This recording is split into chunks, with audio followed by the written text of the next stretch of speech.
Hey friends, happy Wednesday. Thanks for joining us for Unscripted on 13 Plus. I'm Anna Orsini. And I'm Carson Courier. Thank you for joining us. We do want to start with taking a look to our website, KOLD.com. You can see here that there is a juvenile on your screen, a student who is facing weapon charges this morning. The Cochise County Sheriff's Office says a Valley Union High School in Elfrida contacted the CCSO May 2nd about a concerning photo of a student. Now, school officials said that the picture showed a student holding a handgun on school grounds, and then on Friday, May 3rd, deputies contacted school officials for additional information on this student. So again, the story's up on our website. They identified that student as 17-year-old Tyree Monroe, who was inside of a school building when this photo was taken. Now, school officials say he's been suspended for other issues before they were notified of the photo of him holding the weapon. They did respond to his house, took him into custody without incident. He admitted to having the weapon at school and that he wanted to shoot another student due to a, quote, beef that they had. They said that the loaded weapon was removed from the home and that he was booked into the Cochise County Jail on charges of disorderly conduct with a weapon and minor possessing a firearm. Now, he is being charged as an adult and he remains in custody without bond. So obviously a big developing story that we're following today. This is, again, up on our website if you would like to go take a look at that. And turning now to another developing story, you can see here a live look to the courtroom as the murder trial of a former U of A grad student will resume. Moran Dervish is charged with first-degree murder for the shooting death of UA professor Dr. Thomas Meixner. Yesterday, opening statements by the prosecution began, but Dervish's defense is waiting to make theirs after the state rests its case. We know a possible defense for Dervish will be guilty except insane at the time of the crime because Dervish filed after the shooting and was stopped about an hour and a half later. Now, the prosecution emphasizes that Dervish knew what he did and he knew that it was wrong. UAPD Corporal Alvis Sierra testified to attending to Dr. Meixner's wounds and then contacting his family. Now, if the defense pursues that guilty except insane plea, they will need to provide clear and convincing evidence of that. That's less than reasonable doubt that Moran Dervish suffered from mental problems that caused him to not know that what he was doing that day was wrong. So again, taking a live look from the courtroom, we'll keep an eye on this trial very closely and keep you updated every day with what comes out of that courtroom. Now, we've been talking a lot about these protests that have been happening really across the nation. So you can see right here, protests on the campus of George Washington University forced the House of Representatives to cancel a hearing today. Washington, D.C.'s mayor was scheduled to testify in front of the Committee on Oversight and Accountability this afternoon. As I mentioned, that was canceled after 33 people were arrested during protests. You can see some footage here from those protests and when those arrests were happening on campus. Now, police did spend the night clearing some of the encampments as protesters left to march to the home of the school president. Those arrested face charges ranging from assault on a police officer and unlawful entry. School officials warned students that they could also be facing suspension for their actions. And this morning, we know a Georgia appeals court said it will hear arguments over whether Fulton County District Attorney Fani Willis can continue to prosecute the election interference case against Donald Trump. This is something that we've been following for quite some time. We know Trump argued for Willis's removal because of her romantic relationship with Special Prosecutor Nathan Wade. Now, a lower court ruled in March that there was no conflict of interest, but allowed Trump to appeal to the Georgia Court of Appeals. A ruling by the Georgia Court of Appeals would not be the end of it, though. Once the court issues a ruling and that date is not known, the losing side could take the case to the State Court of Appeals. It is important to note that that Special Prosecutor Nathan Wade did step aside from the case afterwards, and so Fani Willis was able to proceed with it, but now an appeals court has stepped in. So we'll continue to keep an eye on this for you as well. Now to some breaking news that came into our newsroom this morning overseas. The Israeli military says it has reopened a different key crossing into Gaza for humanitarian aid. It has been closed after a deadly Hamas rocket attack killed 4 Israeli soldiers nearby. Now the reopening comes as the U.S. paused a shipment of bombs to Israel last week over concerns that Israel was approaching a decision on launching a full-scale assault on the southern Gaza city, Rafah. Now, the shipment was supposed to consist of 1,800 bombs weighing about 2,000 pounds and then 1,700 bombs weighing 500 pounds. Israeli leaders have warned for weeks that an invasion of Rafah will occur at some point in the future. This morning, ceasefire negotiations are still underway. CIA Director Bill Burns expected to travel to Israel today to discuss those efforts with Israeli Prime Minister Benjamin Netanyahu. And meanwhile, we know that the Biden administration is working on a report for Congress this week on whether Israel has violated international law during the war in Gaza. The determination could lead to significant repercussions and further inflame divisions at home and abroad. Now, the report has been the subject of intense debate for months within the administration, and it's already led to deep divisions inside the State Department. Some State Department offices have expressed doubt over Israel's assurances that it has used U.S. weapons without violating international law during its 7-month war in Gaza. That report will also weigh in on whether Israel has intervened with the delivery of U.S. humanitarian assistance to the people in Gaza.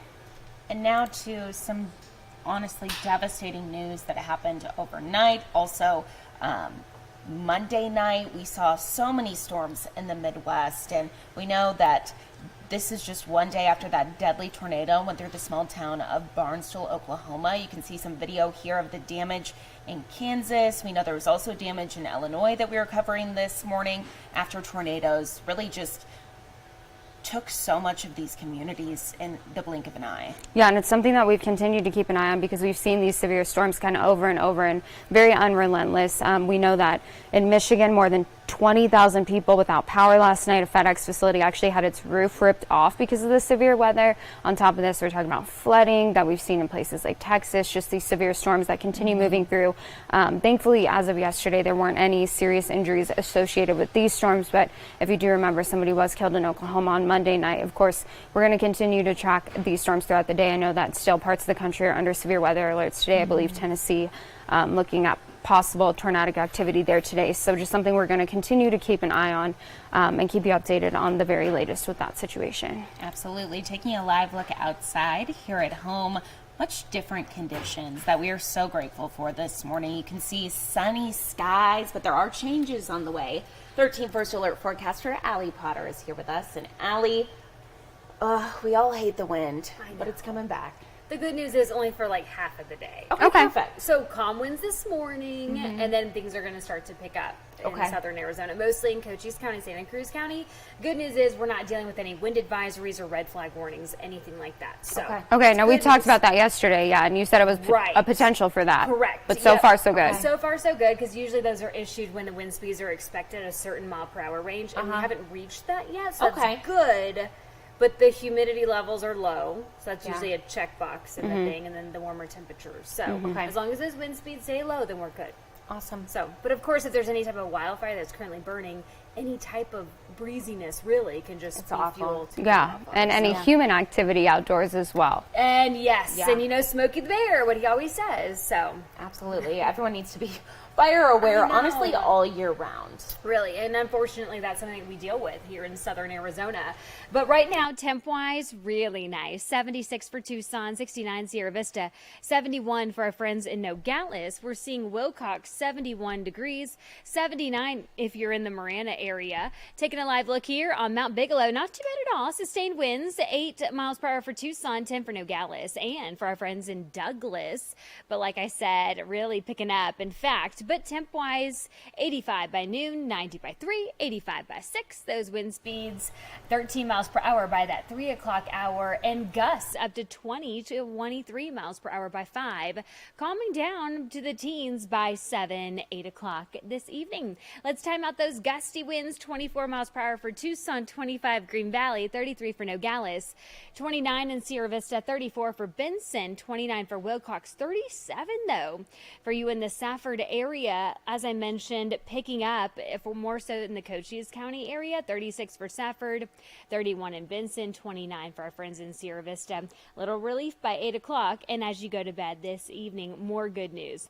Your 13 First Alert radar is in fact dry and clear. We're not tracking any type of storms or rain. We're tracking them, but not in our area. However, we will see remnants of that. Those gusty winds that we're seeing today, all part of the storm system to the north, and then tomorrow a little bit of a cool down, and that's because of the storm system to the north as well. Now, this weekend, we are not going to be seeing any rain. However, our friends in the Flagstaff area and parts of Payson will, and our neighbors over in New Mexico. So go wash your car, do whatever you can to make it rain, baby. 90 degrees today in Tucson, 82 Nogales, 81 Sierra Vista, 86 for the Douglas area. Dealing with those breezy and gusty conditions today. Your 13 First Alert 7-day forecast, 88 tomorrow. Really a nice day, sunshine. But here we go. The warm-up begins officially Friday, 91 degrees, continuing through the weekend, 93 by Monday, 94 on your Tuesday. But as we've talked about, no triple digits. That's Hey, great we'll take news. it, honestly. Yeah. Last year at this time, it was a different story. We were packing the heat. We were already getting those graphics out of Yeah. day 1, day 2 of triple digits and Exactly. climbing on up. So we'll take these temperatures. Absolutely. Thank you, Allie. You're welcome. Thank you. Well, happening now for 8 months in a row, passengers have been exceeding expectations at the Tucson International Airport. And I know, looking at this weather, I'm like, wow, it's summer vacation. Exactly. No. This is honestly the time of year that people want to come here to Tucson. So we know since September, the airport saw an increase in travel numbers, including in March, which was the busiest month in years. We know we had cooler temperatures in March. That was just absolutely gorgeous. Our very own Jack Cooper has more on why it's important to fly local. If more people choose to fly out of Tucson International Airport, that means more money is going right back into Tucson's economy. And in the long run, that means more flights and more airlines might be coming here to Tucson International. And then there's more destinations for you to actually choose to fly to. Now, every single summer, Tucson loses 40% of its air traffic to Phoenix. That's almost half of people choosing to go up to Phoenix instead of flying out of right here. Now, in order to help bring more airline options here, there's some renovations that are going on. Right now, they are building an identical runway to the one that's there now. So in a few years, there's going to be 2 of them. This is the largest construction project ever at the airport since it was first built. And then when that's done, a concourse expansion is planned as well.